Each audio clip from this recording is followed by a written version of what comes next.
अस्सलाम वालेकुम व्यूअर्स, मैं साजिद काजी हूं और एक और वीडियो के साथ आपकी खिदमत में हाजिर हूं। गोल्ड की ऊंची उड़ान देखकर बहुत सारे लोग इस हवाले से इफ़हाम का शिकार होते हैं कि अभी जो ख़रीदा हुआ गोल्ड है उसे बेचा जाए या मज़ीद ख़रीदा जाए। और जो नया इन्वेस्टर है उनके जहनों में आजकल बहुत सारे इन्फ्लुएंसर्स एक ऐसा सवाल पैदा करें कि क्या गोल्ड की इन्वेस्टमेंट अब करना ठीक है जबकि इतनी ज़्यादा हो चुका है, तो उसके बदले में अगर सिल्वर की इन्वेस्टमेंट की जाए तो वो कैसी रहेगी। ये सारी चीज़ें आज कोशिश करेंगे इस वीडियो में अपनी इल्म के मुताबिक जो आपके सामने रखी जाएँ। और बहुत सारी चीज़ें जो हैं वो मैं आपको हमेशा बताता हूँ कि मेरी वीडियोस आप सिर्फ और सिर्फ आइडियाज़ के एतबार से ज़रूर देखें, लेकिन फ्यूचर प्रोडिक्शंस मैं किसी सूरत भी नहीं देता। बहुत सारी चीज़ें मैं आपके सामने सिर्फ और सिर्फ इसलिए रखता हूँ क्योंकि मार्केट के अंदर बहुत सारे लोग जो है वो अपनी कम इल्मी की वजह से कह लें या वैसे ही अपने आप को वो प्रेजेंट करने के लिए कि हम बहुत बड़े दानिश्वर हैं और बहुत बड़े अरस्तू हैं, तो हम जो बात करें वो हमेशा दुरुस्त ही साबित होगी।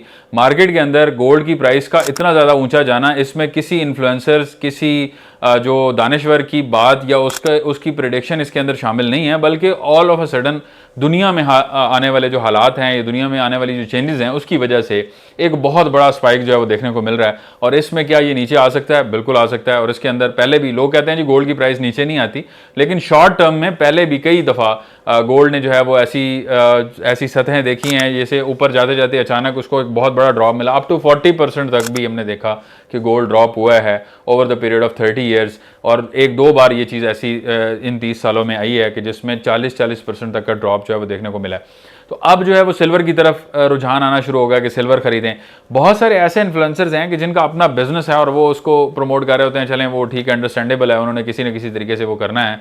लेकिन आपने क्या सोच के इन्वेस्ट करना है या आपने जो लिया हुआ है उसको क्या सोच के सेल करना है?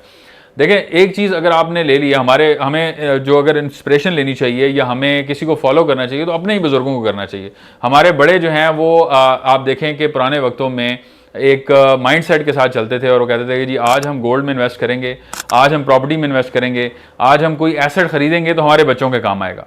और फिर कभी भी ये जहन में नहीं होता था कि हमने उसको बेचना है। किसी ने गोल्ड खरीदा, उसका बेचने का कभी ना इरादा था, ना नीयत थी और ना उसने कभी बेचा। किसी ने ज़मीन खरीदी, अब हमारे बहुत सारे इलाकों में, पंजाब में भी ज़मीनों को बेचना जो है वो बहुत सारे लोग तो उसको गाली कंसिडर, नहीं भाई ज़मीन बेची। अब वो लोग ताने देते हैं, वो देखें जी ये बात यहाँ तक आ गई, ज़मीनें बेचना शुरू कर दी। तो लोग ज़्यादातर इलाकों में ज़मीनें नहीं बेचते। बहुत सारे लोग जो है वो जो ज़मीनें बेचते हैं वो नई नस्ल के लोग, हम जैसे लोग हैं कि जिनमें सब्र नहीं है, जिनके अंदर ये बर्दाश्त नहीं है। आज हमने डिसीजन लिया, शाम को जाके नया व्लॉग आ गया इमरान रियाज खान का, वो देखा, सुबह उठ के शहबाज गुल को सुना और शाम को फिर इमरान रियाज का दूसरा आ गया व्लॉग। या मिसाल के तौर पे इन दोनों का नाम वैसे ले लिया, और बहुत सारे हैं, वकार ज़का है और बहुत सारे लोग हैं।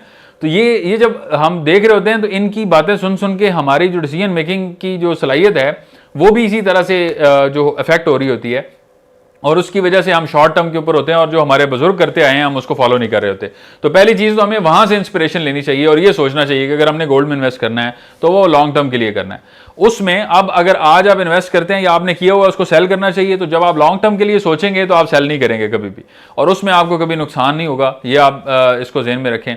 अगर आप उसकी ट्रेडिंग में जाते हैं तो उसके अंदर फिर नुकसान के लिए भी तैयार रहें।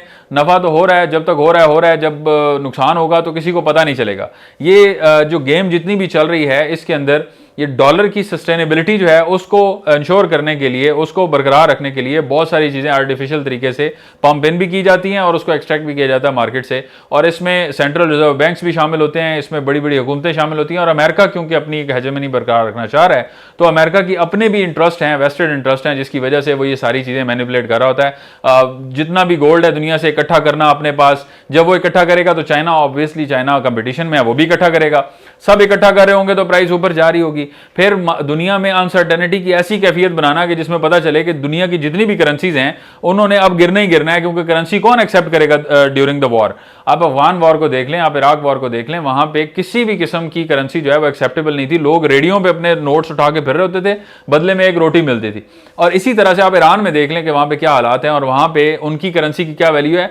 पाकिस्तानी करेंसी की वर्स्ट सिनेरियो के अंदर 150 रुपया जो है वो 150 ईरानी हो तो 1 रुपया बनता है पाकिस्तानी। अब पाकिस्तानी करेंसी आप खुद देख लें कि उसकी क्या औकात है और उसके बदले में क्या औकात है ईरानी करेंसी की। तो इसको अंदाजा लगाएं कि जहां पे जंग होती है, जहां पे पाबंदियां होती हैं, जब दुनिया के साथ आपका रिश्ता खत्म हो रहा होता है, वहां पे कोई भी करेंसी एक्सेप्टेबल नहीं होती, गोल्ड और सिल्वर होता है।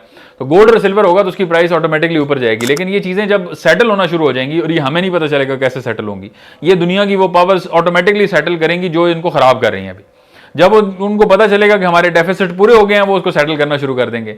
तो फिर आप बहुत बड़े इन्फ्लुएंसर्स जो आपके सामने आ रहे होंगे, उनकी बातें सुन के जब आप कर रहे होंगे, तो आप ले भी रहे हैं, बेच भी रहे हैं, नुकसान तो कोई भी आपका कवर नहीं करेगा। इसलिए लॉन्ग टर्म के एतबार से इसको सोचें और इसी तरह से लेके चलें कि अगर आपने खरीद लिया है तो आप उसको रखें। सिल्वर की इन्वेस्टमेंट जो है उसके हवाले से, क्योंकि वो उसके इंडस्ट्रियल यूजेज बहुत ज़्यादा है, तो उसके अंदर आप ज़रूर इन्वेस्ट करें, लेकिन ये सोचें कि पाकिस्तान में सिल्वर की मांग कोई नहीं है। पाकिस्तान के अंदर ना तो इंडस्ट्री काम कर रही है और ना ही उसकी नीड ज्वेलरी के अंदर होती है।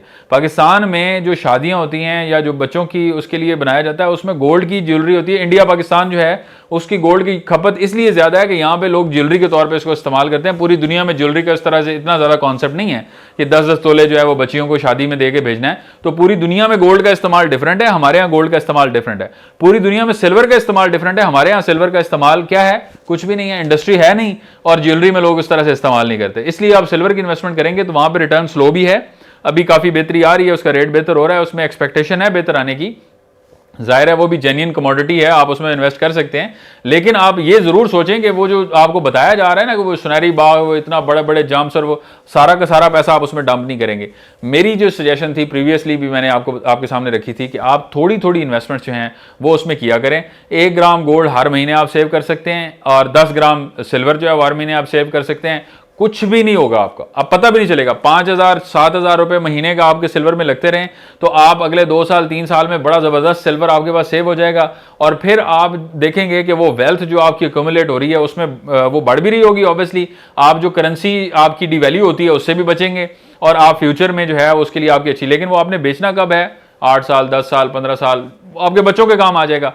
बेचने की नीयत से कोई भी इन्वेस्टमेंट आप करेंगे इस टाइम पे कि हम 6 महीने 7 महीने 8 महीने के अंदर बेच के उससे मुनाफा कमाएंगे, तो उसमें बहुत ज़्यादा रिस्क है। मुनाफा हो सकता है आपको, बिल्कुल अभी लोगों को हो रहा है, लेकिन उसमें नुकसान के चांसेस हैं। अगर खुदा न खास्ता 40% का ड्रॉप आ गया और आपने इकट्ठा पैसा लगाया हुआ इस रेट के ऊपर, तो उसमें डेफिनेटली आपको नुकसान आएगा। तो इसलिए मोहतात रह के इन्वेस्टमेंट करें। मुझे अपनी दुआ में याद रखें। मिलता हूँ आपसे नेक्स्ट वीडियो में, तब तक के लिए अल्लाह हाफ़िज़।